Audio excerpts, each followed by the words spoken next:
our viewers. Welcome to BharatShakti.in. I am Brig SK Chatterji, editor BharatShakti.in. We are going to be talking about Afghanistan today.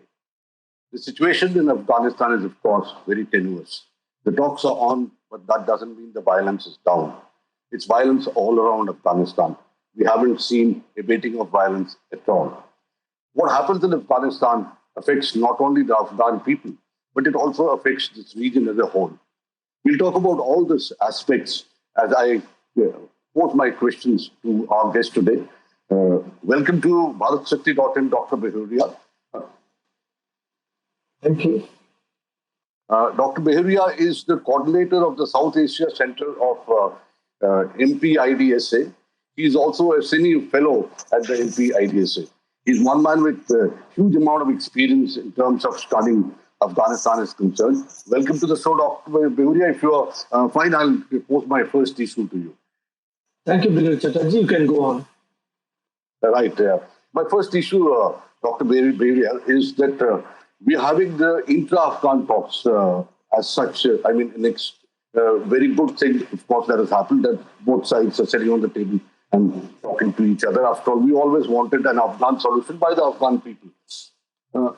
Is it possible to work out a power-sharing arrangement in Afghanistan? And should it be possible, then what are the existing power centers in Afghanistan? I'm talking about the US Army, of course, still the Afghan Army, the Taliban, their in strength, certain terrorist groups, as also local militias. So this entire gamut, if you can just give us a little bit of idea about how you think it will go. Well, I can only tell you that the Intra-Afghan dialogue has been recognized by even Taliban as the keystone of the Doha Agreement. Now, initially there were hesitations, but now Taliban have even acknowledged that this Intra-Afghan dialogue is key to success, key to reconciliation in Afghanistan. So, having said that, let me tell you how it has panned out during the last few months. In fact, it started out in September 2020, but till date, I do not see enough progress on the ground as far as intra-Afghan dialogue is concerned, because it primarily has to do with the mindset that Taliban had. Because Taliban are saying that the Afghan government, the government in Kabul, is a puppet, it's a quisling, so it doesn't have the wherewithal to represent the entire people of Afghanistan.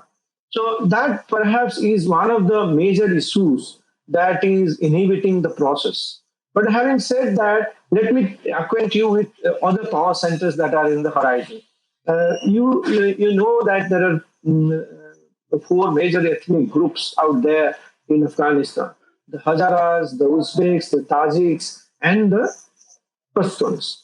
The Pashtuns, as far as American census is concerned, American calculations are concerned, Pashtuns constitute about 42 to 43% of the population.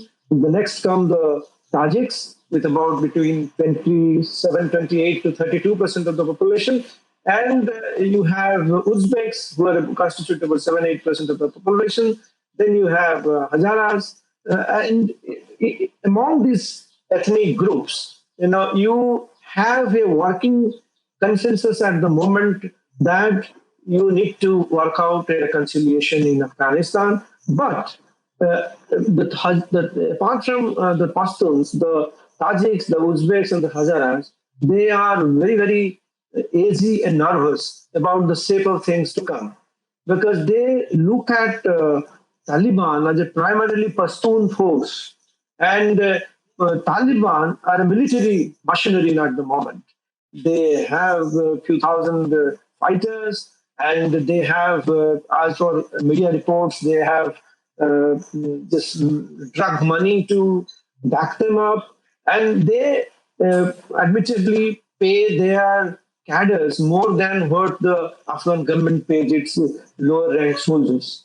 So in that sense, Taliban are a major force to reckon with, and Taliban are claiming that they are in possession of entire Afghanistan.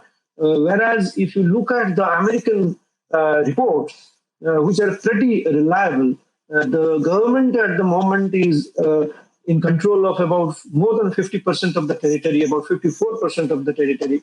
The last such report came out in September, October 2020. If we trust that, the government is still in control of about 54% of the territory, and the Taliban are actually in control of about below 20% of the territory. The rest of the territories are basically contested between the government and the Taliban. So, in that sense, if you look at it objectively, the two major groups that need to reconcile to each other are the government and the Taliban. There are other groups like you have Hekmatyar group, you have ISIS, you have even Al Qaeda also to a certain extent. You have the Tajik and Uzbek militias. You have the regional warlords whom the American government started calling them regional strongmen. So you have these strongmen as well. So in all, you have these groups which are armed, and the entire context is so militarized that it is difficult to work out a reconciliation unless all these armed groups come together and decide to shun violence and work out a plausible power sharing agreement. But let me dwell on it a little more. If you look at the objective of other groups and objective of Taliban, there is a gulf yawning between the two. If you go through Taliban literature, which is there in the web, and they have unleashed a lot of propaganda about their intentions. It says very clearly and categorically that democracy is not suited for Afghanistan. That democracy has to be replaced because it is a Western ideology. It doesn't suit us. Afghanistan has to relapse to Islamic system, and by the Islamic system, they define it as the principles enunciated by Quran, by Sunnah, by Hadith.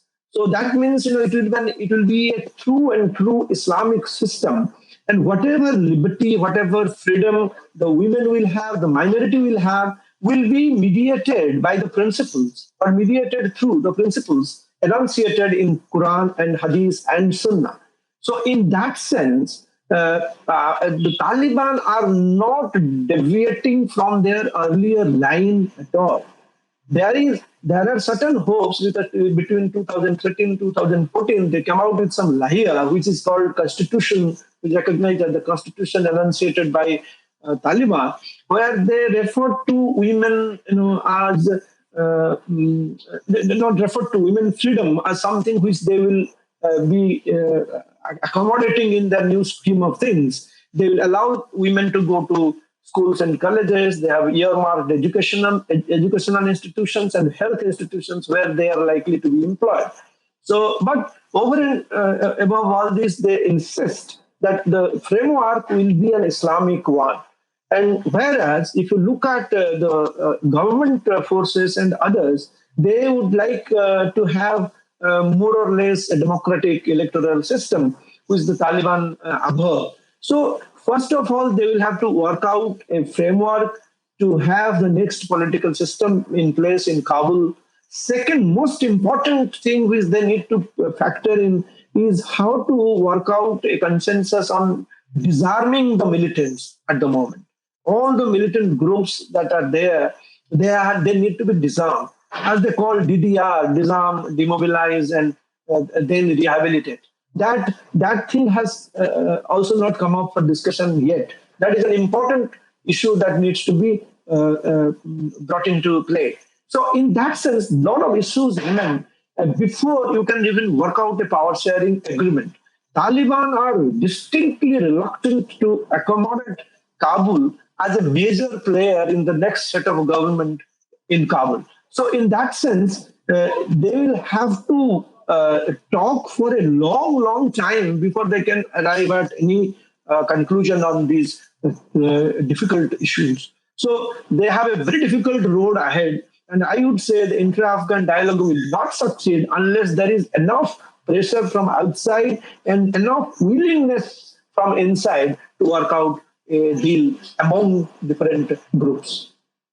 Uh, Thank you, but there's a date set by the Americans. They're going to go out 9/11. They're going to quit.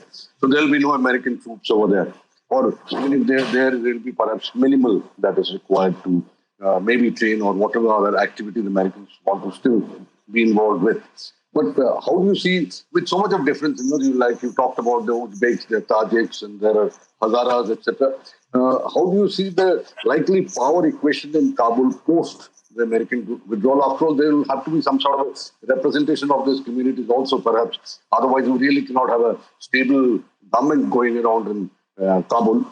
This existing power centers that we have, which you defined again, ISIL is also there, Al Qaeda is also there, and all these militias which are there.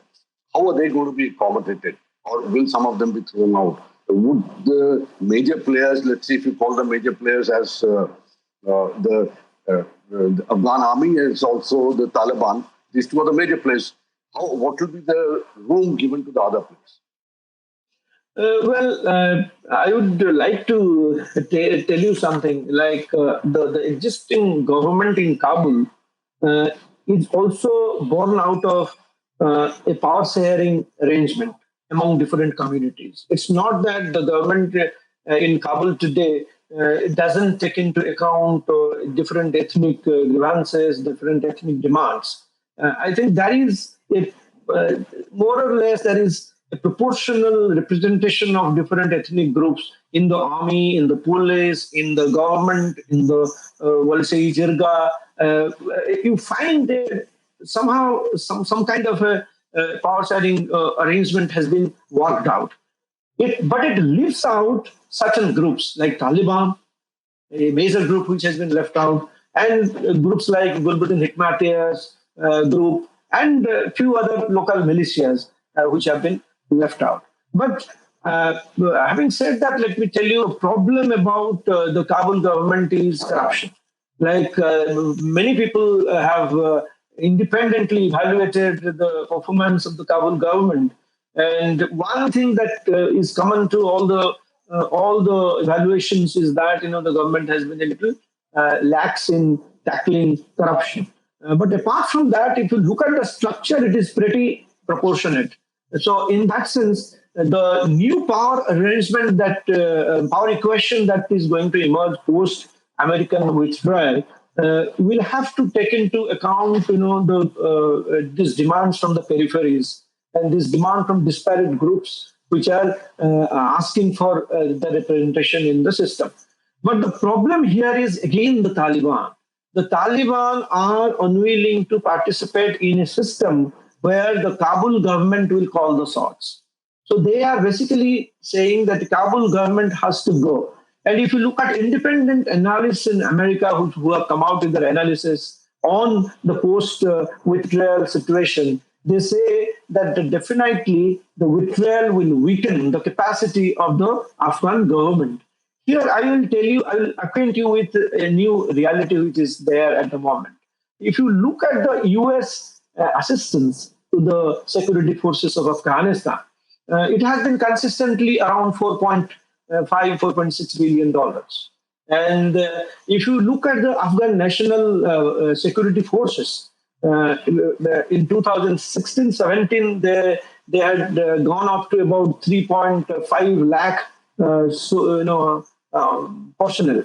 But today, they have been reduced to about 2.7 lakh personnel. So in that sense, the pressure on the Afghan government to account for their salary and equipment and everything is much reduced at the moment. About 80,000 people have been asked to go. And apart from that, the attrition is also taking place by all accounts. Taliban are claiming every day that few thousands are joining us. So in that sense, the capacity of the Afghan forces is likely to be much less than what it is today, minus the American advisors, combat advisors. But they are restructuring everything. In December 2020, the the Department of US came out with a report on how to restructure the Afghan army. And in that, they have come out with an ASSF, Afghan Special Security Forces, who are now taking on the Taliban in different areas. In fact, during last few weeks, they have been very, very active. So they are trying to be more active in their combat methods. And what has happened is Americans are gradually handing over the control of the bases to the Afghan National Army. Within the next 3 weeks, they are going to hand over the control of Bagram Air Base, the major air base that Americans had in Afghanistan, to Afghan National Army. They have handed over bases, 12 other bases in different parts of the country, including the one in Kandahar and in Helmand. So in that sense, Americans are trying to help Afghan army from outside. And you have about 23,000 plus foreign advisors in the private contractors who are also going to stay on. Because I have not heard anything from Taliban regarding their withdrawal from Afghanistan. So in that sense, you have this situation where security capacity of Afghan state will be compromised to a certain extent, but they will be making every effort to stand up to the Taliban blackmail. But at another level, Taliban are likely to mount their pressure on Kabul as well if they do not see things turning out in their favor. As you noticed, last week, there was a proposal to have a dialogue in Istanbul, and Taliban opted out of it. And they said it was a unilateral move by Americans to impose their will on us, and we are not going to succumb to that. So Taliban are also showing their own, fangs to force Americans to recognize Taliban as a major decision maker in the process of reconciliation that is unfolding in the horizon. Okay. Next issue that I'll take you a little off from this regional scenario to a more global scenario. See, a lot of countries have stakes in Afghanistan. We're all bothered about how will things go over there. Amongst those countries, of course, we are there, Indians, we are there. The Americans are there, the Pakistanis are there, the Chinese are there, the Turkish have shown some interest. But it's a whole lot of countries. So what are the objectives of these countries? Are they going to have a major kind of an effect on the dialogue, on the peace process? You see, you have to look at it at the way the power equations are shaping up around the globe today. You have that US-China polarity at one level. You also have concerns about the post-withdrawal scenario in Afghanistan in neighboring states like Russia, China, the Central Asian republics, Iran, India, and Pakistan. If I go one by one, and Americans also, if you go one by one, the Russians, the Iranians, and the Chinese, they have different stakes in Afghanistan.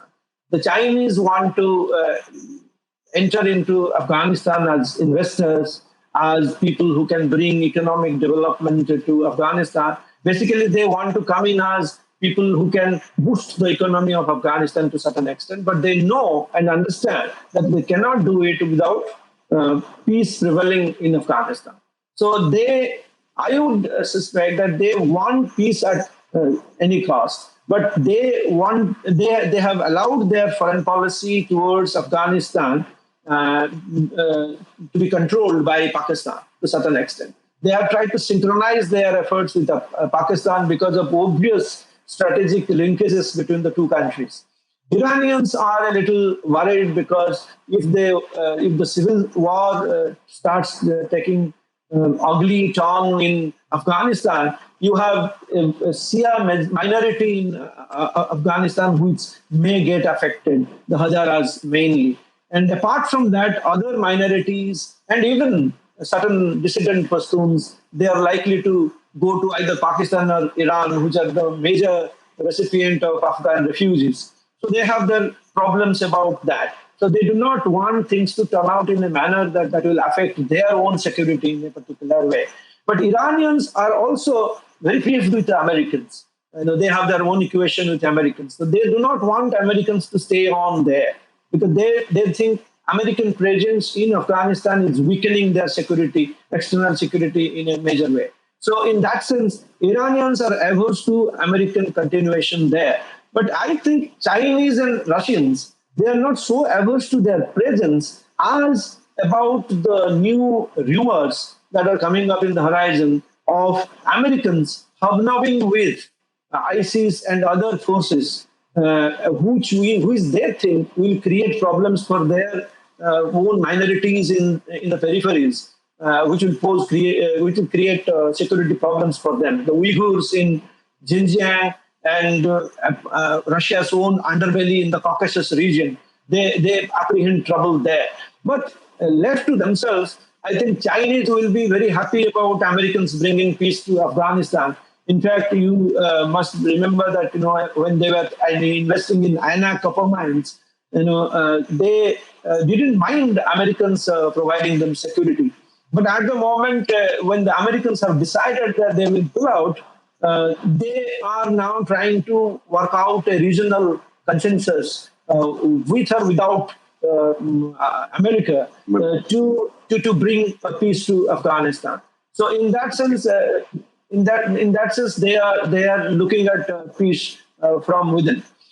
The major player that is likely to remain are the Americans, because the Americans and the NATO forces have already categorically stated that we are not going to give up on the Kabul administration.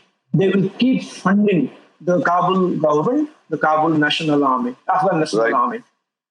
So in that sense, Americans are not going to give up on Afghanistan so soon, so easily. So they will continue to be there. And if they do not get to operate from within Afghanistan, they have their own bases in around Afghanistan from where they will operate. Right. We'll go to the next issue. You were talking about various other groups over there, terrorist groups, like you talked about the ISIS and Al-Qaeda. Now, how do you think will they want to utilize this situation? What will be their agenda? I'm talking about precisely only ISIS and Al-Qaeda. And we have we're running a little behind schedule. So if you could keep it a little brief. Yeah, I can only say that Al-Qaeda are now hobnobbing with the Taliban. The Al-Qaeda chief Jawahiri accepts Hibatullah Akhundzadeh as his Amirul Mu'minin. So in that sense, Al-Qaeda and Taliban, they're likely to swim and sing together. But Al-Qaeda has its own agenda, which will be different from the agenda that Taliban will have. So we'll have to be very, very particular about that. We'll have to be careful about that. They still have about 600, 700 combatants by American, calculations. So we have to be careful about that. About ISIS, I can say that ISIS is likely to take advantage of prolonged disruptions, about the prolonged uncertainty in Afghanistan. They are now saying that Taliban are sacrificing the Afghan dignity. We'll have to teach American civilization. We'll have to bring Islamic rule to Afghanistan. And they are very, very anti-Shia and minorities in their outlook. So they will continue to target the minorities in Afghanistan, which will create a different set of problems for Afghanistan. Right, my last question to you, Dr. Behuria, and I'll limit it to, I was thinking of making it a little broader. I wanted your assessment on the neighborhood as such, but then we've talked about neighborhood quite a bit. If you could just tell us your views about what should be the Indian approach. We are going to be affected by uncertainty in Afghanistan quite a lot. So in that sense, we have a lot at stake, and Americans recognize India's stakes in Afghanistan quite a lot now. Whether Pakistan is recognized it or not doesn't matter. Pakistan, as it is, doesn't want Indian presence in Afghanistan, whereas Afghan government wants India to be there. So in that sense, we need to engage with all the communities in Afghanistan more deeply. We have well-wishers in every community out there. Even the Pashtuns want Indian help, Indian interest protected there. So in that sense, we have well-wishers there. We have got a lot of well-wishes from good wishes from Afghanistan. There's a great, huge reservoir of goodwill as far as India is concerned. We must tap into them. Otherwise, an uncertain situation in Afghanistan, civil war in Afghanistan, is bound to affect us more than any other country in the world. And we need to get hooked on to the different groups, different ethnic minorities, ethnic groups out there, and work out and keep investing in the development of Afghanistan and fulfill the developmental needs and aspirations of the people of Afghanistan. And therein lies our strength. And by doing that, we can generate a huge goodwill in our favor in Afghanistan in future. Right. Thank you, Dr. Behuria. And thank you, viewers. I hope you enjoyed the discussion, and do log into bharatshakti.in now and then, and you will find such discussions on which might interest you. Do like us and do let us know in case there are any subjects on which you want us to discuss. And Dr. Behuria, thank you once again. Thank you for sparing your time. Thank you.